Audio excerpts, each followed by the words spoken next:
Shalom amigos, un verdadero placer acompañarles en esta lectura que edificará nuestras almas. Le damos las gracias al Boreolán porque Él nos permite este gran privilegio, página a página, de seguir aprendiendo de su maravillosa Torá.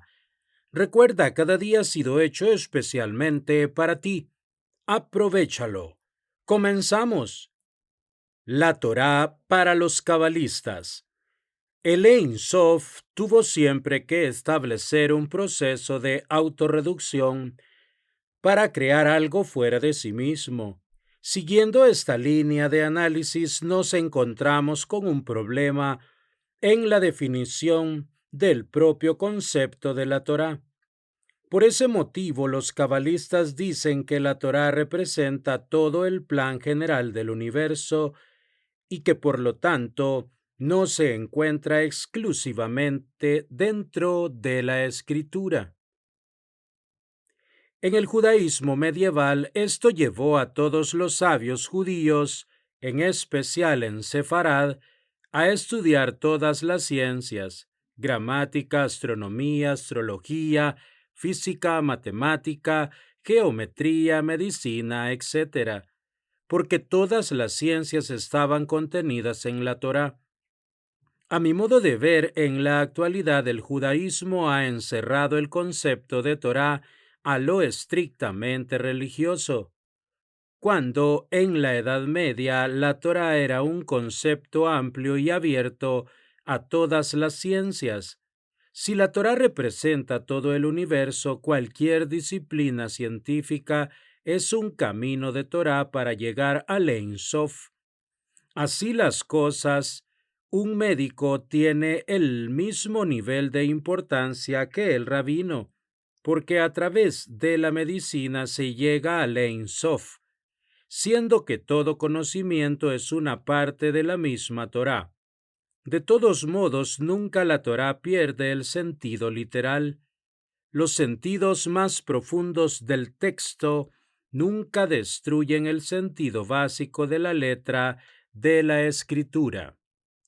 Si radicalizamos el análisis, podríamos decir que toda la información del Ein Sof, aun la que no conocemos, constituye la verdadera Torá.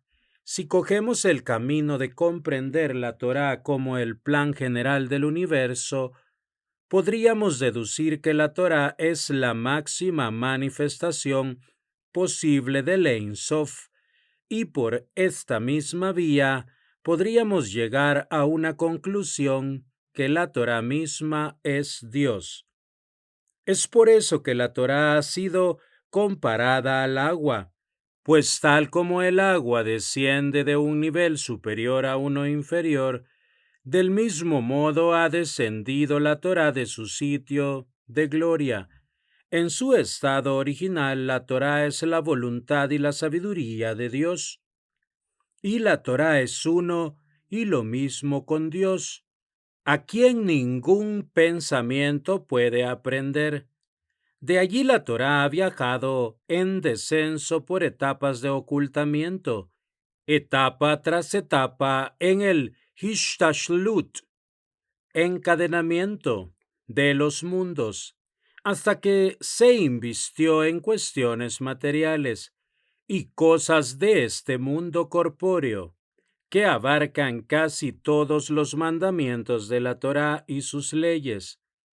También en las combinaciones de letras físicas escritas con tinta en un libro, a saber, los 24 libros de la Torá, Neviín y Ketuvim, a fin de que cada pensamiento humano pueda aprenderlos, y para que aún el habla y la acción, que se encuentran en un nivel inferior al pensamiento, puedan aprenderlas e investirse en ellas.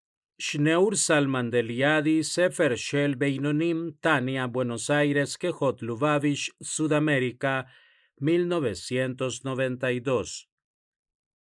Muchos rabinos han llegado a esta posición extrema que podríamos denominar como una toralatría, La palabra toralatría no existe, pero tuvimos que crear una palabra para poder describir una situación determinada, es decir, una idolatría a la Torá. La Torá, a pesar de su infinitud sustancial, es para nosotros una vía de acceso a las manifestaciones del Ein Sof, pero no es el Ein Sof mismo, sino el reflejo del Ein Sof en un canal finito de manifestación. Para la gran mayoría de los autores judíos, la Torá es un canal que parece finito en el nivel literal, pero que es infinito si ahondamos en todos sus niveles. Si el Ein Sof se manifestó en la Torá y la Torá es una manifestación, entonces podemos decir que la Torá es ilimitada. La Torá se transforma paradójicamente a la vez en una forma limitada e ilimitada de revelación. Es limitada al propio texto y en cambio es ilimitada porque el judaísmo ha creado la interpretación infinita del texto, y es a partir de esta interpretación infinita y por su propia infinitud que el judaísmo llevó la interpretación de la Torá al grado del Ein Sof. El judaísmo llegó a estudiar de forma equivalente la Torá como toda representación de la realidad, una realidad que indudablemente supera el texto escrito. Al destruir las limitaciones escriturarias de la Torá y comprender toda la información universal como parte de la esencia de la Torá, el judaísmo no redujo su campo de acción, sino que por el contrario, amplió sus horizontes y en cierta medida se salvó de caer en un reduccionismo religioso. Gran parte de las religiones son reduccionistas porque tienden a reducir su verdad al canon por medio del cual desean controlar la realidad. Todas las religiones son verdades parciales y ninguna puede llegar al Ein Sof, porque todas son construcciones humanas dentro del campo de la fragmentación. Si a esto le agregamos el relativismo histórico de la evolución religiosa, podemos decir que una religión es un marco referencial institucional y cultural modificable por la evolución antropológica del ser humano. La religión, pues, trabaja reducida al mundo de la Bet. La mística judía trabaja tomando en cuenta la existencia del mundo de la Aleph, buscando la unidad esencial del Ein Sof. Así la Torá literal nos conduce a conocer las manifestaciones limitadas del Ein Sof en esta realidad existencial. En cambio, por la infinita interpretación de la Torá, accedemos a la infinitud de posibilidades del conocimiento que nos acercan a la infinitud del Ein Sof. La Torá actuaría en este sentido como el elemento fundamental de revelación de todo el árbol de la vida. La Torá sería pues el conducto general de todas las dimensiones en el campo de la finitud.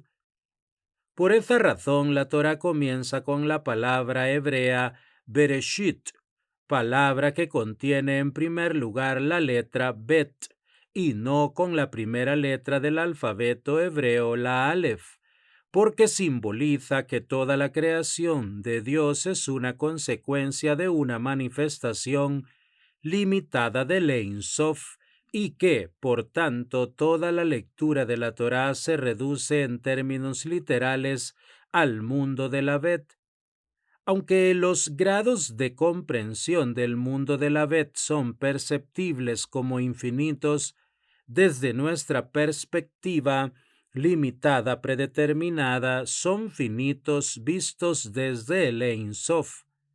Los cabalistas dicen que bajo la literalidad de la Torá se esconden los secretos que revelarían el sustrato sustancial del mundo de la Aleph. La Aleph es el mismo Ein Sof, es el verdadero nombre de Dios en el ocultamiento y por lo tanto el tetragrama es el nombre de Dios en su posición revelada.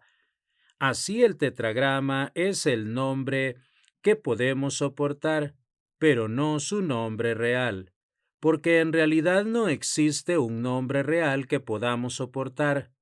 El Ein Sof se encuentra más allá de todos los nombres posibles, en el campo de la fragmentación dentro de las diferentes dimensiones. Dios posee muchos nombres, pero ningún nombre es comparable a la Aleph. Es más, podríamos decir que la Aleph es el nombre que le adjudicamos al Ein Sof en su nivel de ocultamiento, pero en realidad no existe ningún nombre posible. Dentro del Ein Sof, la Aleph no existe como nombre. Allí no existe la posibilidad de que algo sea nombrado. Nosotros llamamos Aleph a un Ein Sof que en esencia no es ni la Aleph, sino que es la causa del nacimiento de la letra Aleph. Pese a estos límites, al Ein Sof en el nivel oculto lo denominamos como Aleph. El nombre de la letra Aleph se compone de 3 letras, Aleph, Lamed y Pei o Pei. De esa Aleph nos interesa la primera letra Aleph, que a su vez contiene una letra Aleph, y así hasta el infinito. En realidad, lo que debemos hacer no es expandir al infinito las letras derivadas de la palabra Aleph, sino por el contrario, unificar el contenido interno de la Aleph para llegar a la esencia del Ein Sof. Sin embargo, tenemos un límite en el proceso de unificación. Que la Torá comience con la letra Bet hace referencia simplemente al mundo de la fragmentación. Para los cabalistas, la Torá es el plan general de la creación que proviene del mundo de la Aleph. La Aleph, por lo tanto, es el Ein Sof, con o sin la existencia del mundo de la Bet, porque a pesar de no existir el mundo de la Bet, la Aleph existía, y aunque el mundo de la Bet hipotéticamente desapareciera en el futuro, la Aleph seguiría existiendo. Así la Torá funcionaría en una cantidad infinita de niveles de acuerdo a nuestra percepción de la realidad, desde los niveles de máxima revelación hasta los niveles de mayor ocultamiento. Como el Ein Sof es la máxima ocultación, entonces la Torá tendría un infinito número de niveles. Esto nos conduce a un trabajo de interpretación infinito de la realidad. El judaísmo, por lo tanto, propone al hombre la posibilidad de una labor imposible de finalizar. En dicha imposibilidad se fundamenta el sentido de la existencia, porque tenemos la capacidad infinita de perceptibilidad al infinito, y esa perfectibilidad constante nos reduce siempre a la aceptación continua de nuestras limitaciones, porque si el fragmento es perfectible, el Ein Sof es la perfección esencial, y lo perfectible solamente puede avanzar a través de un proceso de perfeccionamiento constante. La soberbia en el ser humano es uno de los peores males, porque reemplaza el poder de la perfectibilidad por la ilusión de la perfección. Probablemente este es uno de los más importantes logros del judaísmo. Ningún ser humano es perfecto, y de allí que todo sea perfectible. La fuerza de la perfectibilidad constante produjo dentro de la mentalidad judía el mesianismo potencial que he estudiado en profundidad en una de mis obras anteriores, La matriz intelectual del judaísmo y la génesis de Europa, Buenos Aires 2005. El Sod de la Torá posee el código. Así como el ser humano es imagen y semejanza de Dios, la Torá es el lenguaje del Ein Sof dentro de la fragmentación. Ese código del Ein Sof en sus entrañas, mientras que las reveladas de la Torá se conectan con las manifestaciones fragmentarias del mundo de la Bet. Ahora bien, las manifestaciones fragmentadas del mundo de la Bet son un reflejo espacial y temporal de la realidad eterna del mundo de la Aleph, y por tanto, la imagen y semejanza de Dios. Así la Torá se puede encontrar en ambos niveles. Las interpretaciones de la Torá más secretas, al acercarse al secreto esencial del Ein Sof, nos descubren un nivel completamente desconocido, la Torá de Atzilut. Sabemos que no podemos conocer la esencia del Ein Sof, pero podemos conocer sus manifestaciones, y si sus manifestaciones poseen algo de su esencia, ya que no existen manifestaciones substancialmente independientes de la esencia básica del Ein Sof, entonces podemos encontrar a Dios dentro de nosotros mismos. También cuando me uno a otra persona, un amigo, me estoy uniendo a Dios. Por ese motivo, como muchos filósofos judíos modernos han señalado, podemos encontrar a Dios en el rostro del otro. Los cabalistas dirán que podemos y debemos encontrar a Dios en nuestro propio interior.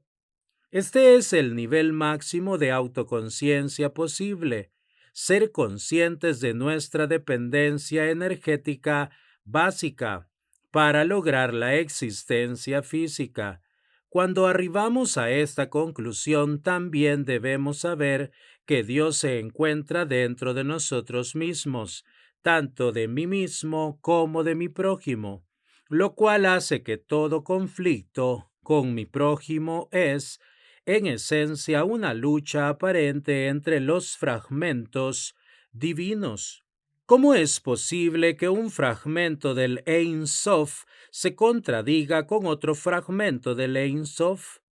Porque la fragmentación es la consecuencia de este nivel material que nos confunde. Por ese motivo, el asesinato o una agresión a cualquier prójimo es un ataque a un fragmento del Ein Sof. Cuando un fragmento del Ein Sof se conecta con el vacío y cree que ese vacío es la única realidad, al no sentirse parte del Ein Sof, ataca a otro fragmento. La pérdida de conciencia de ser partes del Ein Sof hace que podamos atacar a otros fragmentos del Ein Sof. Por ese motivo, todos debemos ascender hacia el Ein Sof tomando conciencia, en primer lugar, de nuestro fragmento interior del Ein Sof. La sustancia es lo que relaciona íntimamente al Ein Sof con sus manifestaciones derivadas. En estos términos, si la Torá es, por una parte, una manifestación limitada por el exterior y ilimitada por su contenido interior, entonces podríamos permitirnos la posibilidad de escribir algo acerca de sus manifestaciones, pese a la genuina imposibilidad luriana. Luria, al enfrentarse a Ein Sof, aceptó el silencio. Abulafia estratégicamente fue rodeando a Ein Sof por el estudio de sus fragmentaciones. Abulafia y gran parte de los cabalistas trabajaron las unificaciones de las fragmentaciones con el objetivo de lograr una mayor comprensión de la existencia. En el judaísmo, las unificaciones son los trabajos de mediación más importantes para lograr la unificación de las diferencias energéticas que se desarrollan dentro de nuestra realidad. Quedaba claro que no podía comprender la realidad en el marco de las fragmentaciones, porque estas fragmentaciones desvirtúan todo análisis de la realidad. La única forma que encontró Abulafia fue la de elevarse de nivel, ascendiendo a otros niveles que le permitían visualizar mejor la existencia y llegar a la conclusión de que pese a que las fragmentaciones son reales, en los niveles inferiores son una ilusión en los niveles superiores. Amigos, hasta aquí la lectura de este día. Hashem bendiga la obra de sus manos. El Boreolán mande Parnasá Tová a sus mesas, tanto espiritual como materialmente, y que la luz de la Torá ilumine sus rostros. Hasta la próxima, con la ayuda del Boreolam.